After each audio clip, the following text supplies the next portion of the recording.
উনি যে হিসাবটা দিয়েছেন এটা হচ্ছে হাসিনার সেই হিসাব, ওই 7 না বিলিয়ন, কোনো ওই 7 বিলিয়ন সহ। এটা আপনি কিভাবে আপনি বলেন? শোনেন, ওই 7 না, বিলিয়ন না, সহ এটা আপনি আমি কি শেষ বলেন? করে আসেন। আপনি কালকে আহসান মনসুরের ইন্টারভিউটা দেখেন না, উনি মিথ্যা আহসান কথা মনসুর, বলবেন। আচ্ছা দুবাইতে আপনি উনি মিথ্যা দুবাইতে কথা ওনার বাড়ি বলবেন। ঘর নিয়ে পরে আমরা আলাপ করতে কিসের পারবো কি আজকে বলেন না। আপনি? হ্যাঁ কিন্তু আসেন, এবং আপনি পুরোটা 18 মাস, দেখেন পুরোটা 18 একটু আগে আমি ওনাকে বলার সুযোগ দিয়েছিলাম, উনি বলেন না। ডলারের শেষ করতে দেন, 122 থেকে 23 টাকার শেষ মধ্যে করতে ছিল। দেন, হ্যাঁ। শেষ করতে দেন। ওনারা যখন ক্ষমতা এসেছিলেন তখন টাকা ছিল 116 থেকে 117 টাকা, ওইটা 125 টাকা বা এরকম জায়গায় গিয়েছিল ডলারের বাইরের মূল্যে, বাইরের মূল্যে। আর ব্যাংক হিসাব করতে, ব্যাংকে ডলার পাওয়া যেত না, ব্যাংকে গেলে $500 বেশি দিত না। পুরো অন্তর্বর্তী সরকারের সময় তাই হচ্ছে। কিন্তু যেটার মধ্যে না না, এটা আবার ভুল বললেন। আরে ভাই, আমি কেমনে অন্তর্বর্তী করছে আমি এটা আপনি কেমনে বলেন? আমি প্রমাণ দিই আপনারা বলতে পারবো। আর ভাই আমি বিদেশ যাওয়ার সময় টাকা চাইছি, এটা একটা মিথ্যা কথা, not a damn lie, Bangladesh not at পুরো অল। আপনার আমরা সেপ্টেম্বরের মধ্যে উনি ডলার 3.5 জোরে এখন বিলিয়ন এটা ডলার প্রমাণ পে করে। করা হয়েছে এবং এরপরে শেষ করতে দেন, উনি শেষ করতে দিবে না তো, উনি শেষ করতে দিবে না। ওনারা যা বলে সব সত্য বলে, আমরা যা বলি সব মিথ্যা বলি। এটাই তো গোয়েবলস সাহেব শিখিয়ে গিয়েছিলেন হিটলারকে। আসেন, অন টিভি বলছি, আপনি অন টিভি অনেক কথা বলেছেন ভাই, ওগুলা নিয়ে একটু আগে প্রশ্ন হয়েছে, আপনি সংবাদপত্রে ছাপা বক্তব্যকে অস্বীকার করেছেন। না না, এটা উনি কিভাবে লেখেন? আসেন না, ওই কিভাবে লেখে, এই জন্য প্রথম আলোতে আগুন ধরাই দিছে, আপনারা কেউ জান নাই তো, উপদেষ্টাদেরকে ফোন করেছে, আপনারা জান নাই তো। পুলিশ যায় নাই না, পুলিশ যায় না, ওরা উপদেষ্টারাও যায় না, যে উপদেষ্টারা কলাম লিখে তারাও যায় না, গিয়েছিল নুরুল কবির।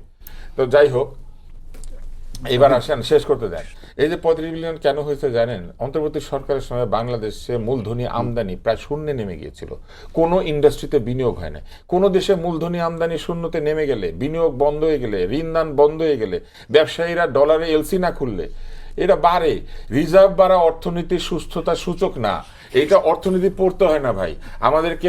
ওই অর্থনীতির যে ইকোনমিক্সের 101 কোর্স করেছে, একটা বিনিয়োগ সম্মেলন করেছিল, 9% এক্সপোর্ট গ্রোথ হয়েছে পুরো 18 মাসে, এফডিআই বেড়েছে। আপনি স্ট্যাটিস্টিক্স জানেন না কম্পেয়ার টু 2024, বিকজ ওই বছরে 3 মাস আন্দোলনের কারণে সবকিছু স্থবির হয়ে গেছিল।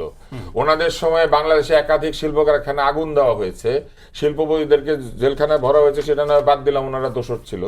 কিন্তু ওনাদের সময় ওনাদের প্রধান উপদেষ্টা বাংলাদেশের কোনো বাণিজ্য সংগঠনের সঙ্গে একটা বৈঠক করে নাই। বড় বড় কথা খালি বললে হবে না, এগুলা এটা ডেটা দিয়ে বলছি আমি। এবং শুধু তাই না, ঘুরে ফিরে হুজুরের সাথে এগ্রিমেন্টের বিষয়টা আসে। আমি শেষ করি। এবং এই মূলধনী যন্ত্রপাতি আমদানি না থাকার কারণে, কৃচ্ছ্রতা সাধনের পলিসি নেওয়ার কারণে, বাংলাদেশে বিনিয়োগ এবং বৈদেশিক মুদ্রায় বিনিয়োগ বন্ধ হয়ে যাওয়ার কারণে, বাংলাদেশের ব্যবসায়ীদের এলসি কমে যাওয়ার কারণে, আপনি স্ট্যাটিস্টিকগুলো সামনে দেন প্লিজ।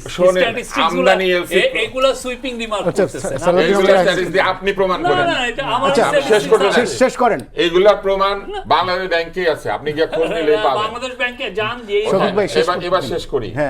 এই কারণে বাংলাদেশে 35 বিলিয়ন ডলার রিজার্ভ হয়েছে। আওয়ামী লীগের আমলে 48 বিলিয়নও পৌঁছেছিল। এইটা দিয়ে অর্থনীতির সুস্থতা হিসাব হয় না। এবং আমি এখানে দ্বারা চ্যালেঞ্জ করতেছি যে রিজার্ভের পরিমাণ দিয়ে অর্থনীতি সুস্থ হয়, এটা অর্থনীতির কোন বইয়ে লেখা আছে, এটা উনি প্রমাণ।